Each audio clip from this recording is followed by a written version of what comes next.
जैसा कि हमने हमारे लास्ट वीडियो में देखा था कि मिस यून लूजिंग को दोषी समझकर उसे अपने एक वर्ल्ड के अंदर ले गई थी, जहां से वो मिस यून की इजाजत के बिना बाहर नहीं आ सकता था। और वहां लूजिंग और मिस यून के बीच में फाइट भी हुई थी, जिसमें कि मिस यून जीत रही थी, जिस वजह से लूजिंग ने उन्हें हराने के लिए अपने माइंड स्फीयर का अटैक उनके ऊपर किया था, जिस वजह से मिस यून वहाँ पर बहुत ज्यादा गुस्से में आ गई थी। इसीलिए उन्होंने वहाँ पर अपनी एक्सट्रीम स्पिरिट एलिमिनेशन की पावर्स का इस्तेमाल करके लूजिंग को बहुत ज्यादा घायल कर दिया था। और अब आगे तो हमारी वीडियो की स्टार्टिंग में मिस यून लूजिंग को घायल करने के बाद अपने उस वर्ल्ड से बाहर लेकर आ गई होती हैं, जिसके बाद वहाँ पर जनरल जू से कहती हैं कि मैंने यहाँ पर इस अपराधी को पकड़ लिया है और अब मैं इसे यहाँ पर फांसी देने वाले ग्राउंड में ले जा रही हूँ। जिसे सुनकर जाओनिंग वहाँ पर घबरा जाती है, इसीलिए वहाँ पर जल्दी से मिस यून के सामने आकर उन्हें वहाँ से जाने से रोकने लगती है। तो ये देखकर मिस यून उससे कहती है कि हमारी बाइडी सिटी के नियमों के अनुसार जो व्यक्ति एक अपराधी का साथ देता है या उसका किसी भी तरीके से बचाव करता है वो भी एक अपराधी होता है। जिसे सुनकर जाओनिंग अंदर से डर तो गई थी, लेकिन वो लूजिंग का साथ देते हुए कहते हैं कि लूजिंग हमारी क्लियर्स का सेट का डिसाइपल है और अगर आप उसे फांसी देने के लिए जा रही हो तो कम से कम उसके मास्टर का उसके साथ होना जरूरी है, और उसकी मास्टर कोई और नहीं बल्कि हमारी प्रिंसेस है। जहाँ ये कहते हुए उसे लगता है कि जरूर ये यहाँ पर प्रिंसेस का नाम सुनते ही लूजिंग को छोड़ देंगी, मगर मिस यून तो उसके इरादों पर पानी फिरते हुए कहती है कि इसकी मास्टर प्रिंसेस है तो मैं क्या करूँ। जिसे सुनकर जाओनिंग को वहाँ पर एक जोरदार का झटका लगता है और अब उसे वहाँ पर समझ नहीं आ रहा होता है कि अब वो यहाँ पर लूजिंग को बचाने के लिए क्या करे। और वहीं मिस यून बाइडी सिटी के नियमों का पालन करने के लिए बिना देर किए जल्दी से लूजिंग को मारने का डिसाइड करती हैं, जिसके लिए वो लूजिंग के पीछे आ जाती हैं और वहाँ पर लूजिंग को एक लात मारकर नीचे बिठा देती हैं। जिसके बाद वहाँ पर अपनी फिंगर्स को बिल्कुल ही स्वॉर्ड की तरह मजबूत करते हुए लूजिंग को मारने के लिए खड़ी हो जाती हैं। तो ये देख करके जूनिंग भी वहाँ पर पीछे नहीं रहती है और वहाँ पर लूजिंग को बचाने के लिए अपनी कैनन को बाहर निकाल लेती है। लेकिन तब तक तो मिस यून ने लूजिंग के ऊपर अटैक कर दिया था, जिसे देखकर जाओनिंग ने भी अपना अटैक मिस यून के ऊपर कर दिया था। और जाओनिंग का अटैक जैसे ही मिस यून को लगता है वैसे ही वहाँ पर एक जोरदार का धमाका होता है और वहाँ पर चारों तरफ धुआं हो जाता है। और हम उस धुएं के बीच में मिस यून को देखते हैं, जिन्हें की वहाँ पर कुछ भी नहीं हुआ होता है। और वो जाओनिंग की उस कैनन को देखकर कहती हैं कि तुम्हें तुम्हारे घर के बड़े लोगों ने ये ड्रैगन शॉकिंग कैनन तो दे दी, लेकिन इसे किसके ऊपर इस्तेमाल करना है ये नहीं सिखाया। लेकिन उसी बीच में ही जूनिंग ने मिस यून के ऊपर अटैक कर दिया होता है, जिससे कि मिस यून तो वहाँ पर बड़ी आसानी से बच जाती हैं। और फिर इसके बाद वहाँ पर अपनी सभी पावर्स को अपने पाम में इकट्ठा करके जाओनिंग के ऊपर कर देती हैं, जिसकी वजह से जाओनिंग वहाँ पर पीछे खिसक जाती है और वहाँ पर जाओनिंग बहुत ज्यादा घायल हो जाती है। जिसके बावजूद भी जाओनिंग मिस यून से कहती है कि मैं यहाँ पर आपको लूजिंग को नहीं ले जाने दूंगी, और ये कहकर उसने वहाँ पर लूजिंग के एक पैर को अपनी चेन से पकड़ लिया होता है। तो ये देख करके मिस यून भी वहाँ पर पीछे नहीं रहती है और वो भी वहाँ पर लूजिंग के दूसरे पैर को अपनी चेन से पकड़ लेती हैं और फिर वो लूजिंग को अपनी अपनी तरफ खींचने लगते हैं, जहाँ पर ये दोनों झगड़ा कर रहे होते हैं और हालत वहाँ पर लूजिंग की खराब हो रही होती है। लेकिन तभी वहाँ पर मिस यून अपनी और भी ज्यादा पावर का इस्तेमाल कर देती हैं, जिसकी वजह से लूजिंग तो वहाँ पर नीचे ही बैठ जाता है और उसकी हालत इतनी ज्यादा खराब हो गई होती है कि उसका मुंह तो बिल्कुल ही रोने जैसा हो गया होता है। तो ये देख करके जूनिंग वहाँ पर लूजिंग को छोड़ देती है, लेकिन इससे वहाँ पर मिस यून को कुछ भी फर्क नहीं पड़ता है और वो लूजिंग को अपनी साइड करने के बाद अब फाइट के लिए थोड़ी सी सीरियस होती है और वहाँ पर अपनी पावर्स का इस्तेमाल करते हुए जूनिंग के ऊपर अटैक करती हैं, जिसके इम्पैक्ट की वजह से जूनिंग पीछे जाकर गिरती है। और उस अटैक की वजह से अब वहाँ पर जूनिंग बहुत ज्यादा इंजर्ड हो गई होती है, लेकिन वो वहाँ पर हार नहीं मानती है और कहती है कि लूजिंग ने मेरी जान बचाई है, इसीलिए मैं उसके साथ हो रहे इस न्याय की आड़ में अन्याय को मैं नहीं देख सकती हूँ। और ये कहते हुए वो वहाँ पर खड़ी होते हुए मिस यून की तरफ बढ़ने लगती हैं, जिसे सुनकर मिस यून वहाँ पर कुछ भी नहीं बोलती हैं और अपनी पावर्स का इस्तेमाल करते हुए जाओनिंग के एक पैर के ऊपर अटैक करती हैं, जिसकी वजह से जाओनिंग का पैर बहुत ज्यादा इंजर्ड हो जाता है और वो नीचे बैठ जाती है। लेकिन जाओनिंग वहाँ पर अभी भी हार नहीं मानती है और वो फिर से खड़े होने लगती है। तो ये देख करके मिस यून उससे कहती है कि तुम्हें अब यहाँ पर दोबारा खड़े नहीं होना चाहिए, और ये कहकर इस बार उन्होंने उसके हाथ के ऊपर अटैक कर दिया होता है। और ये सब कुछ देखकर वहाँ पर लूजिंग भी शॉक होता है, लेकिन वो वहाँ पर कुछ भी नहीं कर पाता है क्योंकि उसके हाथ बंधे हुए होते हैं। और वहीं जूनिंग इतनी ज्यादा इंजर्ड होने के बावजूद भी हार न मानकर मिस यून की तरफ बढ़ते हुए कहती है कि लूजिंग निर्दोष है और वो बिल्कुल ही मासूम है। और उसी समय उन सभी अटैकों का असर होने लगता है, जिसकी वजह से जूनिंग वहाँ पर नीचे गिर जाती है।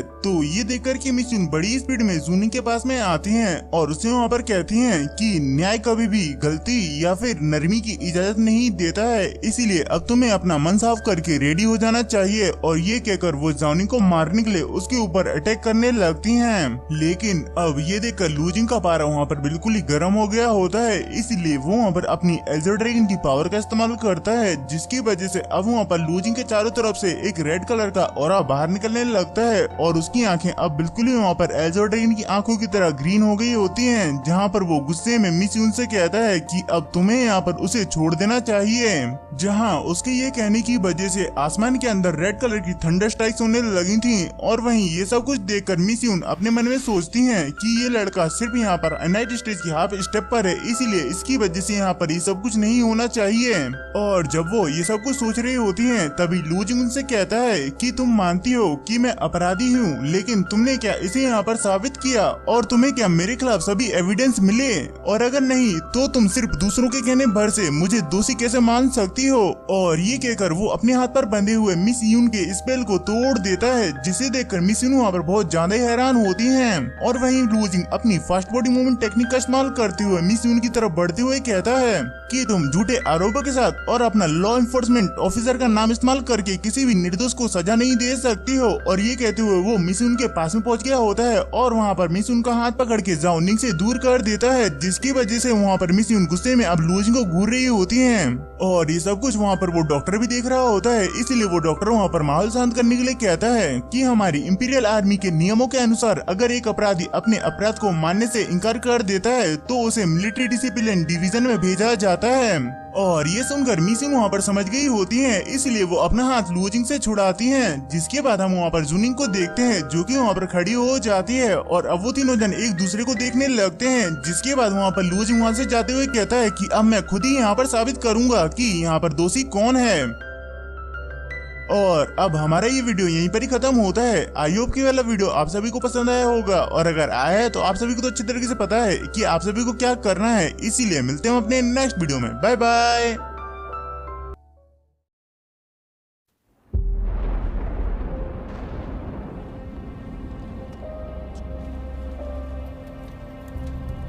该死！吸收斗气的速度远超之前，却为什么无法凝聚于体内？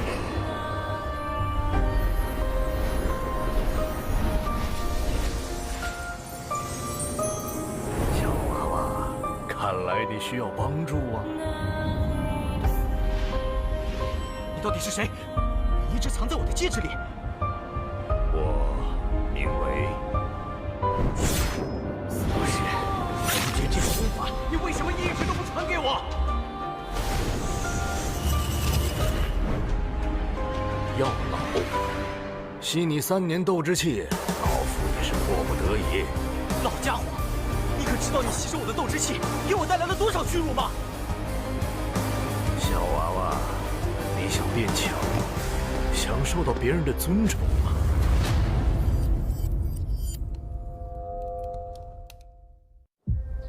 是时候前去迦南学院了。早日找到陨落心眼，也可以早日为你炼制躯体。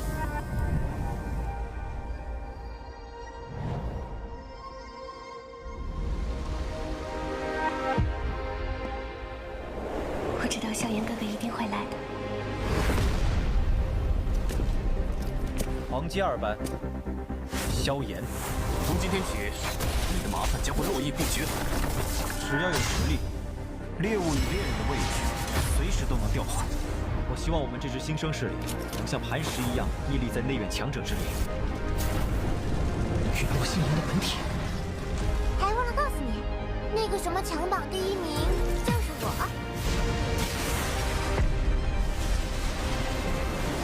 就让本王送你上路吧。挑战我，只是萧炎哥哥说想看见我耀眼的一面。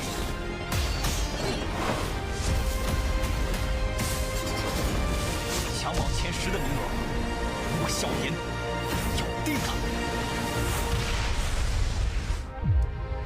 萧炎少爷，小姐该回家了。薰儿，等着我，我会去找你的。不管你背后势力是如何庞大与恐怖，你是我的。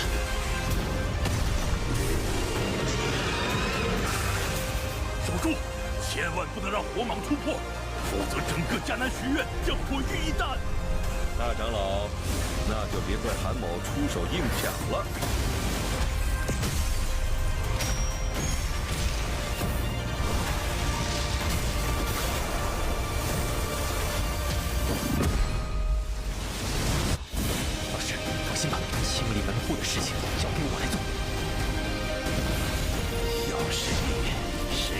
让你和老师一起永埋此地。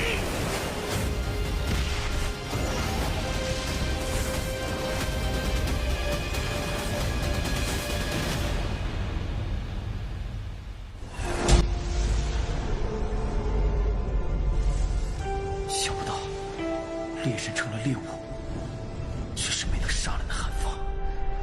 老师，对不住了，这些连累您了。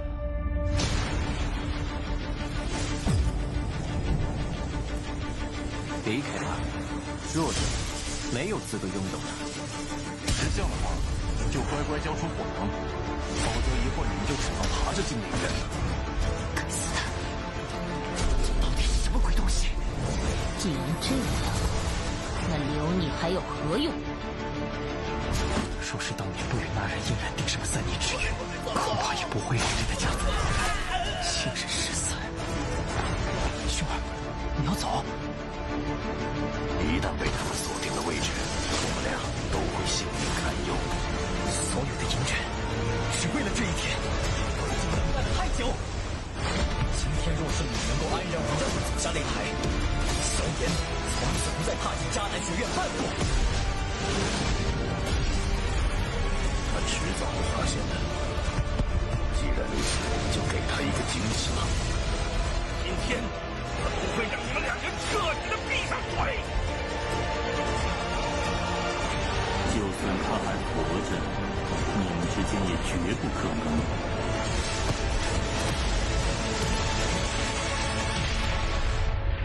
加玛帝国云岚宗，我萧炎回来了。